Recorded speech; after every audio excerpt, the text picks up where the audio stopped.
It's a 2023-2024 Golden State Warriors season preview next on The Dime. You are now listening to The Dime with Josh and Quab, your go-to NBA podcast. Subscribe on Apple, follow on Spotify, and be sure to hit up the YouTube channel for video content. And now your hosts, Josh and Quab. What's going on, everybody? Welcome to The Dime. Today we are doing a preview of the Golden State Warriors, and who better to do a preview with us than a producer for NBC Sports. You can see her as a co-host on Brother from Another. Everybody, please welcome to the show for the second time. It is Nat. Nat. Oh, thank you. What a warm welcome. Appreciate it. Appreciate it. It's a beautiful thing. Congratulations on all your success. I think the first time you were on The Dime, you weren't producing on NBC Sports. I was not. I just had my little humble podcast. A lot has changed in a year. You got a lot of things going on. Congratulations on success. You are a huge voice on Warriors Twitter. No. I see you everywhere. It's a beautiful thing. And I figured if I'm going to do a Golden State Warriors preview, I got to get you on the show. So what better way to do that than to set some polls on our show's Twitter page and go pole dancing? You know you want it. It's time to go pole dancing. Get your mind out the gutter. We're talking about Twitter polls. My goodness. It's time to go pole dancing. I put up 3 polls on our Twitter account at The Dime NBA, and our followers and stray Twitter followers responded to the polls. Nat, you had a problem with one of these questions. Get into that first one. I had a problem. The first question. 2 of them, but I only responded about 1. All right, so let's get into poll question number 1. Is the Warriors dynasty officially over? Now, there were 2 options. The first one was yes, they had their time. The second one was no, one more in them. And no, one more in them won with 72.3% of the vote. People don't think that the Warrior dynasty is over. However, Nat, I would like for you to express your beef with the answers to this question. Sure. Well, I mean, the people got it right. That was the better of the 2 answers, but it was an imperfect answer because it suggests and indicates that there's only one more, and I don't know why. People have been trying to end the Warriors dynasty since Kevin Durant left. I don't know why, because they won 73 without him, and they won 1 before him. So that should have always haters, Nat. It's haters. been clear that, they could do it without him, but whatever. Yeah. Then, I get it. They had some injuries, but then they came back, and people were just like, oh, it's over. It's done. They come back. They win. So, I just feel like it's I get the getting older, and I get all of that stuff. So that's just natural. That's evolution. But where do you guys have Steph Curry ranked in the league? Let me ask that question. Where do you rank in the him league? as a player? The league? Oh, my goodness. So top he's probably 5, top 3? Hell yeah, top 3. Hell yeah. 1,000%. So a top I 3 think player in the league, then you have a chance to win. And that's the way that I look at it. And until Steph Curry is no longer in that category of conversation, then the Warriors have a chance to keep winning. And that's as simple as that for me. So and he doesn't look like he's slowing down soon. It would be one thing if we started to see the signs. He actually looks like he's getting better, as he ages. And there's some things that have changed, but there are some things that have gotten better. So, but I mean, he's still in his prime, even if it's the back end of his prime. So if we see the signs this year, then maybe I'll be prepared to say, like, I don't know if they got any more. But as long as he is still there, I think they're getting at least 1 more. So I do believe that. Okay. But I think they can still win a couple more, to be honest. Do you think that most of the concerns have to do with Klay and maybe Draymond on the back end of their careers, along with the fact that, they kind of committed to, like, I wouldn't say a young core, but younger players, and that didn't work out too well. So, on the backside, it's like you might have your core there, but you don't have, like, the ancillary pieces like you used to have. I think that some of the noise is from haters. I think some of the noise is valid. And I think some of it's from people who don't actually understand the Warriors. So I think it's a mix of things. Last year wasn't really a shock to many Warriors fans because in terms of the 2 timelines and the young guys not working out, because a lot of us saw that, so it wasn't a shock to us that it didn't work out. And if you know Steve Kerr and how he is in terms of playing young guys and the way that they like to play. And none of it was really shocking. So it's unfortunate the way that it went. I also think people overlook a lot of things.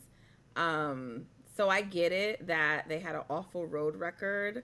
It reminds me, I always compare it to the year when Steph got the 3-point record.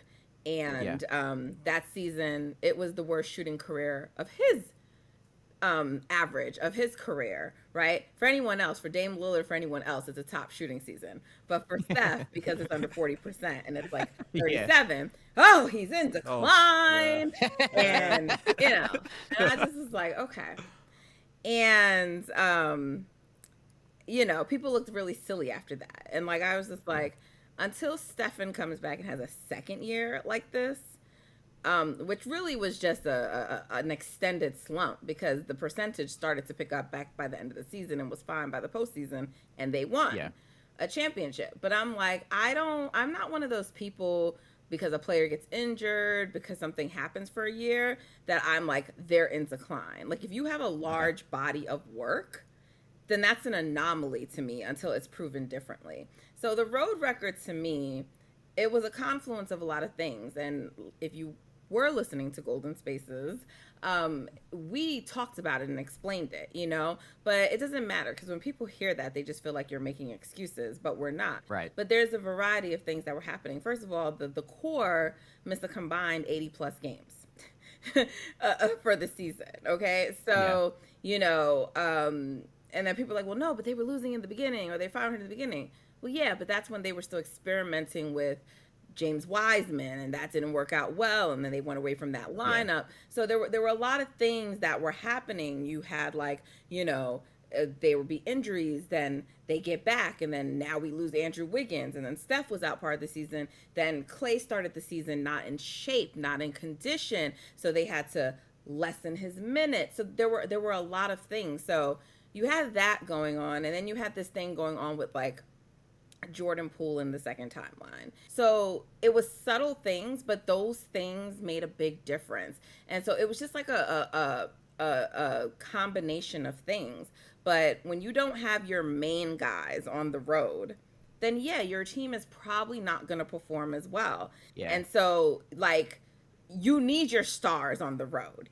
At home, the reason they could still keep winning is because if you're good enough and you have like your home court, you can get by. But they didn't have their stars for a large chunk of the road season. So I just think there was a combination of factors, but I think people are eager for the Warriors to be over. I think people are eager for their demise. And so like rationale just could not prevail. Doesn't matter. Any chink in the armor. Season, it's over with. Yeah. So we move on. But I don't expect to see another road record like that. So it's like that's 3-point record. It's an anomaly. And it is an anomaly because it's like, what does this championship team have to prove, like that they can win on the road? They've won championships on the road. Like, right? It's like, let's just have a little common sense, people. Do you think they just forgot after all the years of winning on the road how to win? Yeah, there was something else going on there. Sorry, I was very long-winded. I'll try to keep it No, it's okay. It makes sense. It makes sense. It also proves that, last year was probably like a transitional year for them. And that brings me to the second poll question, number 2. Will the Warriors regret trading Jordan Poole? 32% said yes, he's a star, but 67.9% said no, he didn't fit the team. Nat, where are you on this? Yeah, so this is the other question. This wasn't like a bad question, but I think it's sort of like, I think eventually they will. I don't think immediately in the near future, right? Like, I think for this iteration of the Warriors, when you still have Steph, Klay, and Dre, no, because like Jordan doesn't fit with that timeline. Right. But when it's time to move on from them, and Jordan, it has become like a bona fide all-star in the league or whatever he will be, if they didn't nail it or they don't get things right, it can start to look bleak. And then you're like, damn, why did we trade Jordan Poole? And I don't personally think that the Warriors, the Warriors fans are very divided on Jordan Poole. And it's really unfortunate because, I remember when Kevin Durant was here, people would say, oh, damn, Warriors fans are messed up. Like, how y'all treat Kevin Durant, blah, blah, blah, blah, blah. Yeah. And whatever. Yeah, like we didn't show, not everyone, but many people did not show Kevin Durant love like, the core three. But a lot of that was about the media and the way they tried to kind of pit Katie and Steph against one another. But it was also because he wasn't homegrown. He wasn't ours. And yes, he's Kevin Durant and he's a great star, but he still was a free agent and he signed with the team. And it doesn't mean you can't become beloved, but that's going to take time. You're not going to get that same amount of love right away that the core would get, the team that brought a championship after decades. You're just not going to get that. So that's why that existed. But Jordan was homegrown. He was developed. We watched him go through the struggles. We watched him come up. We watched him help them win a championship. And so to me, it was really disheartening how certain fans treated him and how the organization treated him. I don't think that they put him in the best position to succeed, because I often laugh at people. They'll be like, oh, he wanted to start. Well, yeah, he wanted to start. Like, everybody wants to start. That's natural. And also what Jordan's, what Poole's issue is sort of like, all right, I'm not starting, but you have me out here with a bunch of guys who can't play with me. You know what I mean? Because what Jordan Poole tried to do is he was running the second unit as though like he was playing with the first unit, meaning trying to play fast. Like Jordan is Steph-like, but he's not Steph, right? And he's not that level of player, and he's still young and he's still growing, right? If you put Klay Thompson in that second unit, he wouldn't look good either, right? Like if you put a lot of players in that second unit, they wouldn't look good. You have to complement them with the right skill set of players around them, and they didn't do that. So that doesn't mean that Jordan didn't have to work on his defense. It doesn't mean that there were not things he needed to do to be better. And even when he was inserted into the starting lineup, even though they were very good, they weren't as good as if Klay was in there or someone else. But they were still one of the top lineups in the league if you put Jordan Poole in there. And so I think it was a little unfair to him. And I think it's unfair in general, whether it's Jordan Poole, Jonathan Kuminga, Moody. Yeah. I think it's unfair to pick any lottery pick, to pick any young guy, and then try to say that they should just be patient and wait until these guys are over, because basketball players, NBA players have a very finite career. They have a very small window. You don't think Jonathan Kuminga sees his peers and they're getting ready for those extensions? What has he done to earn that? He won't get that kind of extension if he doesn't get playing time and he doesn't get to play. So it's an unusual circumstance, because you don't typically draft those players to a team like the Warriors. But because they had 2 years of injuries, they got lotto picks, but they just didn't have a proper development and integration plan for them. So I feel for those guys, and I really hate that Jordan is gone, but I do think for him to reach his full potential, I don't think it could be with the Warriors. I'm just not sure if the Wizards are the right team, but we'll see. All right, let's move on to question number 3 is Steve Kerr's coaching style getting stale?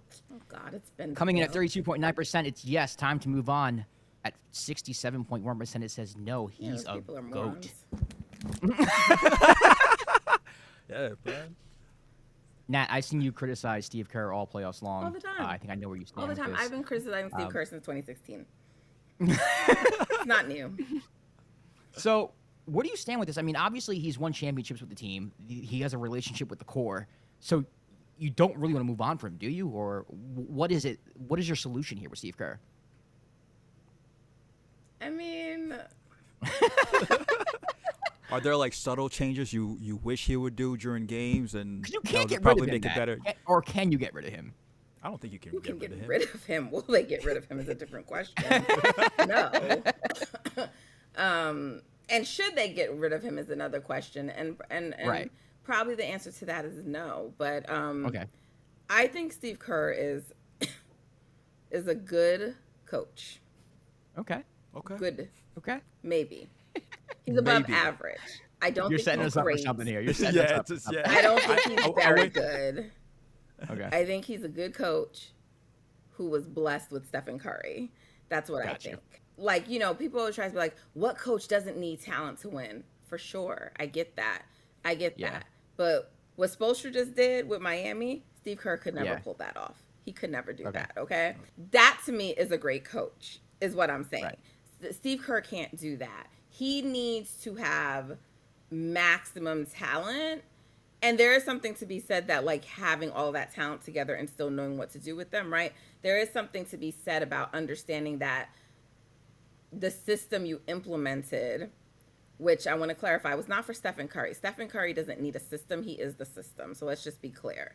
That system was for the others. It was for the others. Understanding that you could use Steph's gravity and his threat of shooting to lift the team was a much better offensive plan than Mark Jackson had. So I'm not saying that he didn't come in and improve anything, but yes, like, have they become more predictable? Yes. Are other teams out there calling out their sets and knowing what they're going to do? Yes. He's very rigid. He doesn't like to adjust, like, in game while something's happening. They have to lose, and then it's like, oh, then maybe he'll go back and make an adjustment.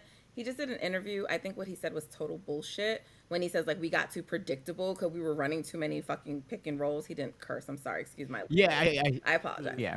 Like, first of all, that wasn't even happening. So, like, please cut the crap. And he went away from the pick and roll. He went away from it. Exactly. Like, he's so full of shit. He has this thing with pick and rolls, and he's so, like, he's like, I don't think we'd be very good if we ran Steph pick and rolls all night. Have you looked at the data? By the way, no one is saying that you should do that. No one is saying that you should do that. But, like, his just hatred for it and playing a certain style, it's to me, there are times that the Warriors win in spite of him, not because of him. And the way that we are as a society is we're very results based. So the result is good, and so people don't look at the process. But I am a lawyer by training, so, like, I look at the process regardless. Like, I don't care that the outcome's good. I'm still looking to see what can be better and if there were breakdowns and if there were flaws. And so, he's not going anywhere, but do I think that some of his stuff is, like, outdated? Yes. I don't have a lot of faith for it changing, but we'll see. All right, well, there we go. That's going to end pole dancing. Let's move on to the season preview. Now, the big move that the Warriors made was acquiring Chris Paul from the Suns, which confused a lot of people. I know a lot of people are on board with it. I know some people just don't think it makes any sense basketball-wise. Then you have Steve Kerr, who you just mentioned doesn't really want to change things up, and I think you need to if you have Chris Paul. So I want to know, like, from your perspective, A, is this a good move? And B, if it is, how is this going to work?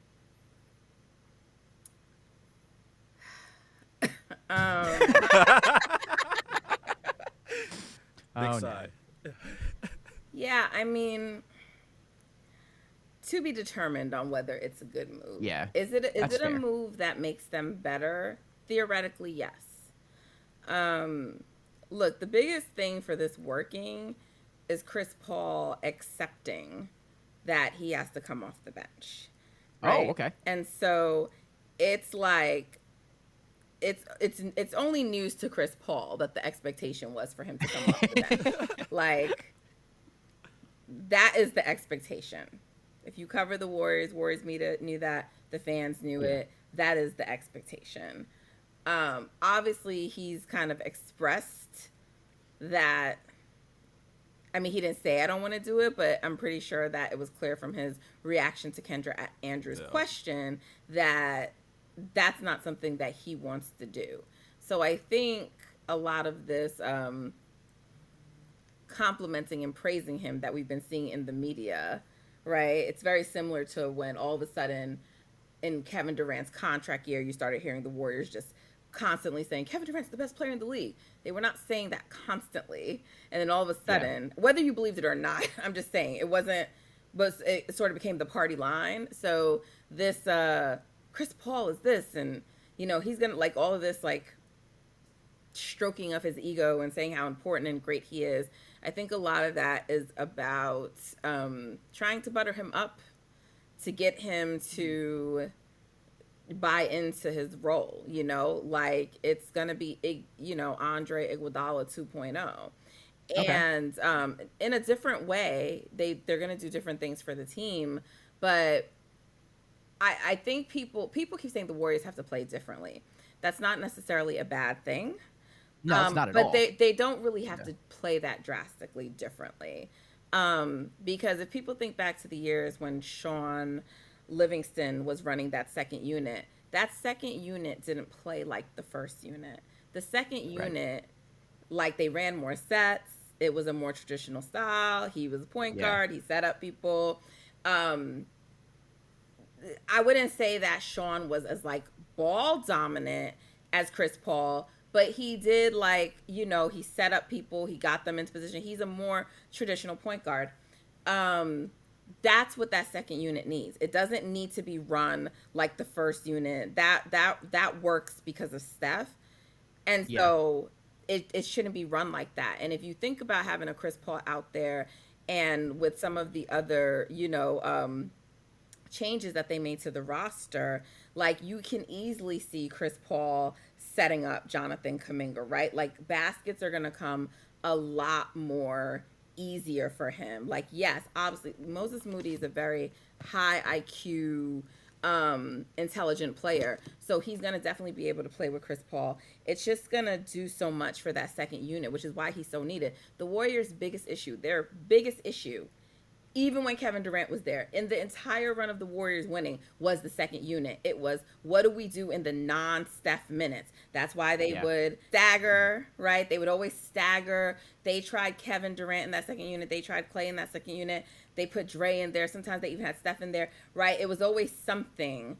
Like, it was always the non-Steph minutes. The Warriors haven't been winning the non-Steph minutes even in the year, and not just not winning them, because that's not the craziest thing for a bench unit not to like win, but like it would be a big drop off, a huge drop off from Steph to them, and that's not what's supposed to happen. And so he's gonna help, and in the times when he will start, not even when he will start, but in the times when he will play with the starting unit, right? Which, and if you know Steve Kerr, it's likely to close. So it doesn't matter if you're not starting. It's about, are you on the floor in those closing minutes? When they decide to go small, which is, we all know when the Warriors are ready to go for the kill, they go small, right? So it would be a smaller lineup with Chris Paul at the 1.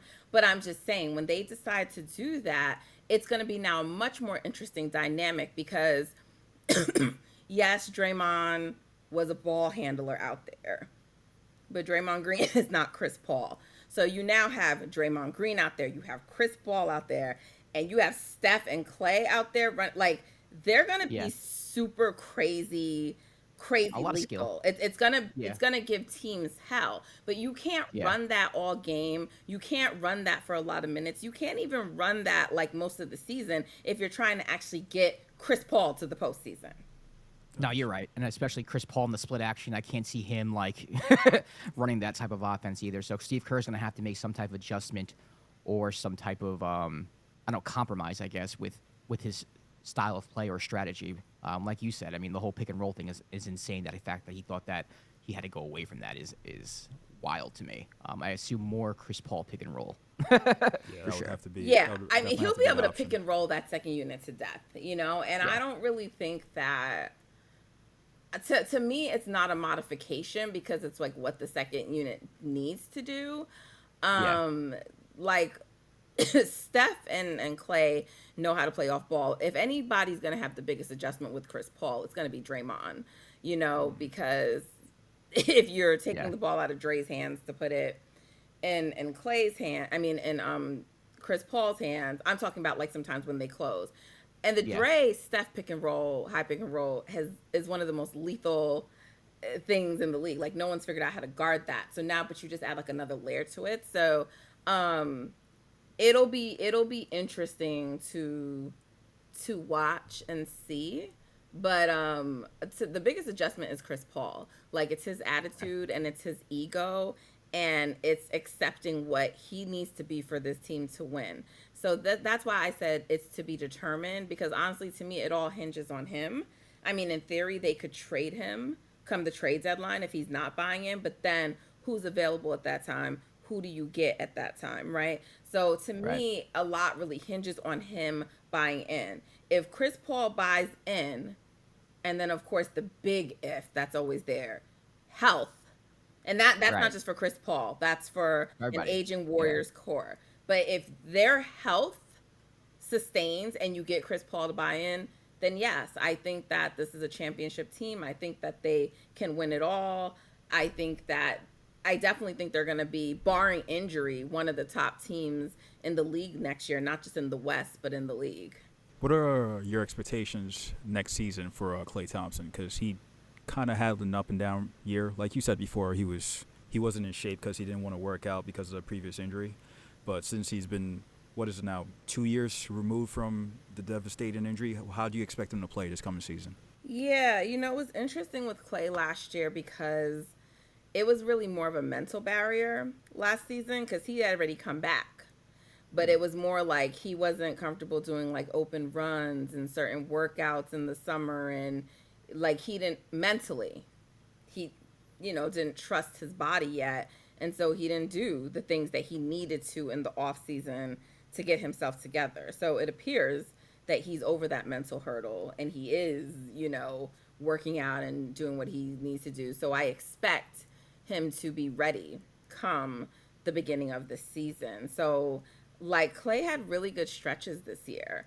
I mean, I think one of the things that we learned about Klay, and so I expect to continue, is that he probably won't be able to do back-to-back still, and probably shouldn't. His most effective games in shooting came when he had time in between games, right? And so the more recovery he had, the better you saw, right? And obviously if his body's in better shape, that's going to be good for them.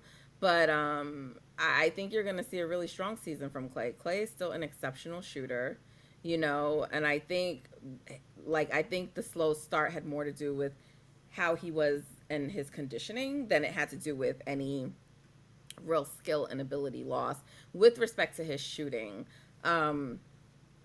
Defensively, no, I don't think you can put Klay on the faster guards anymore, but that's why Andrew Wiggins is there, so, but he's still a solid defender if he needs to be. And so, I expect Klay to have a very good season. I know he's trying to get back to be an all-star and trying to be, make a defensive team. I don't see one of those things happening just because you had the emergence of guys like De'Aaron Fox, and he's probably definitely this year, after coming off the Kings winning, he's probably going to have an all-star spot this year. There wouldn't be any, we don't know. You have Ant Edwards. There's just too many guards already in the West. So I just think it's going to be really hard for a Klay to make that. The Warriors would have to probably be the best team in the NBA, have a really crazy record. That's the only way you're getting multiple all-stars to begin with. So I don't even know if anyone besides Steph will be an all-star again next year. What are your thoughts of Kuminga? It seems like he's been frustrated, his whole time as a Warrior. Obviously, you said this in the beginning of the pod, where you're a young guy and you want that contract extension and you want to show what you can prove. He's kind of had inconsistent playing time with Steve Kerr. What do you think his role is going to be this year? Do you think Steve's going to finally trust him? Yes. I mean, he doesn't have any choice not to, right? I mean, they're still sort of thin in the front court, their front court depth. I think the Dario signing is going to help Kuminga out a lot, actually. I think Dario on last year's team would have helped Jordan Poole a lot. Due to his skill set, he would help space the floor. He can pass. He's going to be sort of a stretch big for them. So I think that it will help Kuminga a lot. It'll give him space. So there should be between him getting space, and then also with Chris Paul out there, he should have wide open lanes to the rim to just get dunks. And then he doesn't have to worry about developing a shot yet. I don't know that he can really be an actual three yet, right? I think that's still to be determined. Look, we've been seeing shots of him working out all season. He wants to shoot the three. I think Kerr has to give him a little latitude if they're wide open to build his confidence, that's something that Steve Kerr really struggles to do. So I don't know if that will happen, but I think it needs to happen. Justin, the other host of Golden Spaces, we talked about this, but, Justin was saying, like, if he even becomes like a 34, 35% three-point shooter, that is like huge. But he doesn't really need to be with Dario out there, and you still have Chris Paul. So I think look, they didn't even sign anyone else that should really interfere with his minutes. So I think it's time. And I think you have to. So I think that's the plan. Jonathan Kuminga, though, he has to, and look, I get his frustration, but he has to also do the things that they need him to do. He needs to rebound. He needs to play defense. He needs to do certain things. Yeah. So it's a give and take, but I expect to see a lot from Kuminga this year. I know you mentioned Dario, but is there any other player or new sign-in, actually, that you think might help impact winning this year? I know you guys maybe also even the signed, rookies. The rookies, and Corey Joseph also. I think Trace is probably going to get some playing time. He looked really good in Summer League. I get it that it's Summer League. Really good rebounder. He's good on the roll. Just little things that you saw from him. So I think you will see him, and I think he can help them. And remember, the Warriors still have 2 empty roster spots right now. They're going to sign a 15th guy, not until maybe letting the season play out. But I do think they're going to fill that 14th roster spot. So it's to be determined. I know they have a 2-way player, Lester. Actually, they're probably going to keep Lester on a 2-way. Lester Quinones. Probably not pronouncing that completely correctly. No, you got it. I got it. You got it. He looked like Jordan Poole during Summer League. My ex-boyfriend was Puerto Rican, and he used to give me hell for like. My man Josh was like, yes. I couldn't roll the R's, and I'm like, bro, you're killing me, So I always feel like I'm still hearing him grading me. No, you got it. You got it correct. It's not like that, but he just wanted to teach me. So it's like every time I'm saying it, I'm like, please, am I saying this right? No, you good. You got it. Lester was really good, but I think they're going to keep him on a 2-way. So, he would have to super impress because it just makes sense for them. Even if they decide he's so good and they want to sign him, it just makes sense to do it later. Makes sense for them financially, not for Lester, obviously. But I still think the Warriors need a big. They need another big. So, I don't know if they're going to sign one, but we'll see. Is there one out there you're thinking about that you think they should get? No, and I'm not the person for that. I don't know anything about scouting. I appreciate the honesty. People be telling me all these names. I'll be like, all right, there are players when they come up, I knew Dario would be good for the team, but it's hard to say, Oh, we didn't even talk about Corey Joseph. I did like that pickup. I thought that was a solid vet pickup for them as well. I think it's clear that they leaned into veterans and having more mature players, and I think that's what you need, guys who just know their role. Though Chris Paul doesn't seem to know his, but guys who just know their role and want to help win and that kind of a thing. So I'll be curious to see what they do with that 14th spot. I know I wouldn't be surprised if they're not looking at a Rudy Gay. He's not a big, but I don't particularly like the Rudy Gay idea, but he has been linked to the Warriors in the past, and I see some Warriors fans sort of oh, Rudy Gay. So I wouldn't be surprised if they reached out to him, made a call. I think they're going to see what they get, in training camp and make a decision from there. But I'm not sure who the 14th person would be, but I wouldn't mind it being a big.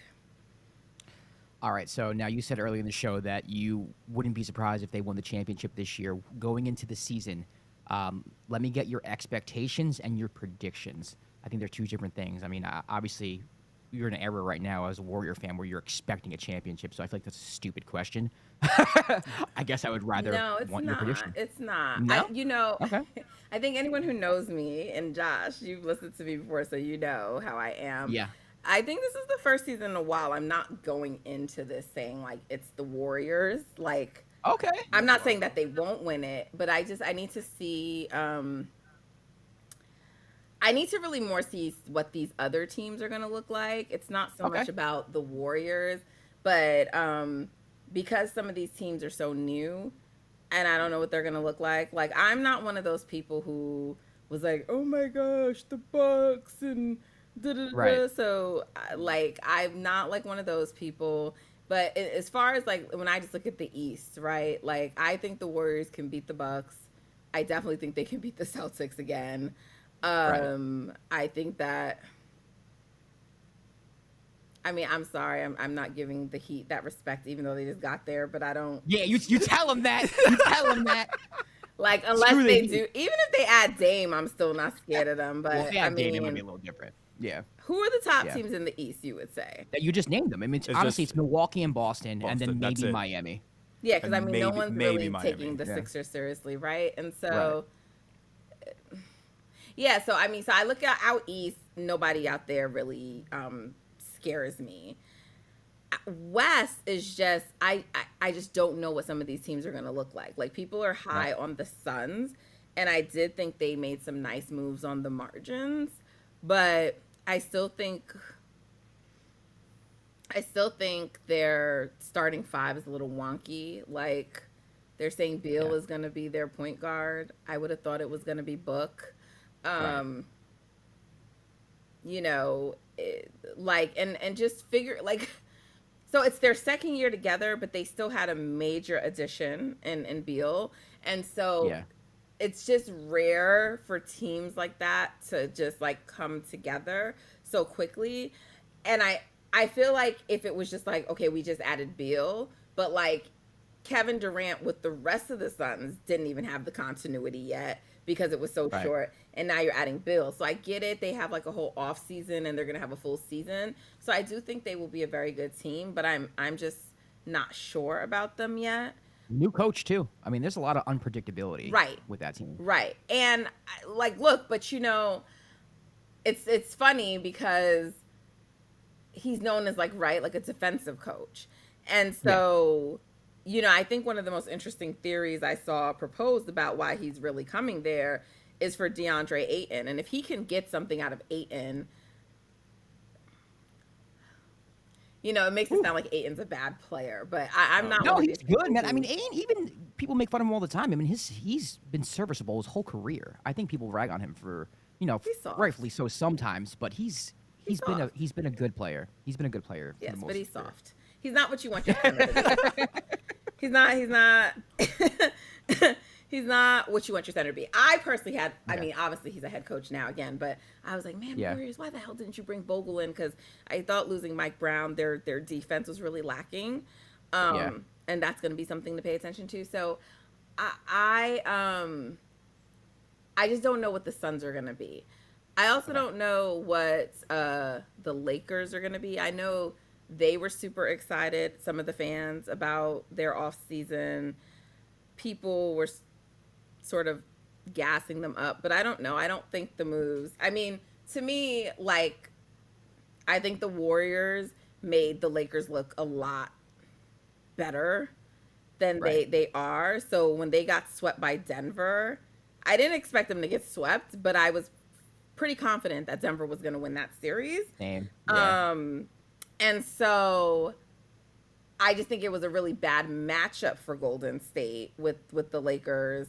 But I don't know that the Lakers are, like, I still see them as maybe like a top 4, 5 seed, maybe. I don't know. Like, I just don't know. Like, when I think of the standings, I think in no particular order, the top 3 teams are going to be Warriors, Nuggets, and Suns, you know? And then I don't know who will fall underneath that, you know?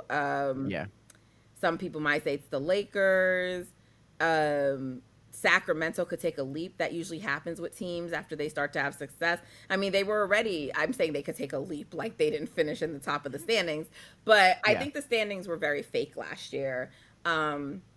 Even Denver as a number 1 seed, that was one of the lowest win totals for a number 1 seed in years.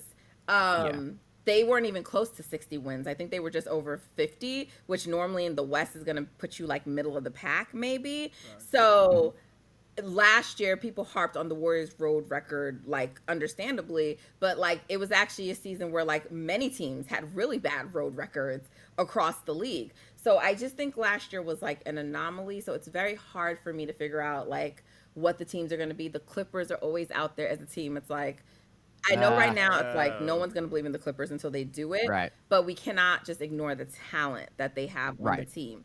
So it's really hard for me to say. So I think that the Warriors will be in the mix of things, and I think they will be definitely one of the top teams. But I just got to see what the rest of these teams are going to look like.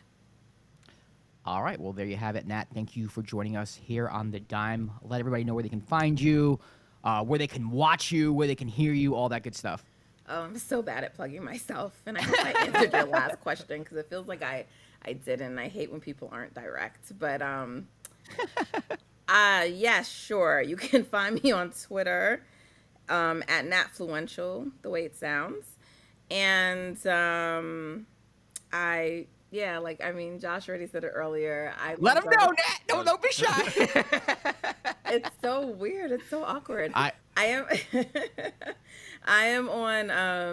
I am a producer for NBC Sports, and so you will catch me on Brother from Another, which is a Peacock NBC Sports shows. Typically, once the fall comes back, Monday through Friday, 3 to 4, but we are on vacation this week. And for the summer, we're only doing Mondays, Wednesdays, thank you, and Fridays. So I'm a producer there. I'm on air there. I do a lot for the show. So you can catch me there. You can also check out Golden Spaces Pod. It's an Odyssey original podcast. And we do cover the Warriors. So right now, the off season, about 1 episode a week, but typically once the season starts up. Oh gosh, please stop the clapping. Okay. Once the season starts up, we are like basically we do an episode after every game, and cool. I tweet a lot. You do tweet a lot, and you get a lot of engagement, and it's been really cool to see your rise. No, it's dope. It's dope to see. It's dope to see your rise. And I met you at Hoop Spaces. Yeah. And it's cool to see your career grow, and it's definitely cool to know you. So congratulations on all your success. Thanks for hopping on the show. This has been another episode of The Dime. If you want to follow The Dime, you can on Twitter, Instagram, and TikTok at The Dime NBA. I'm Josh Rodriguez at Josh_Rodriguez_. He's Quab at Quab AKAS.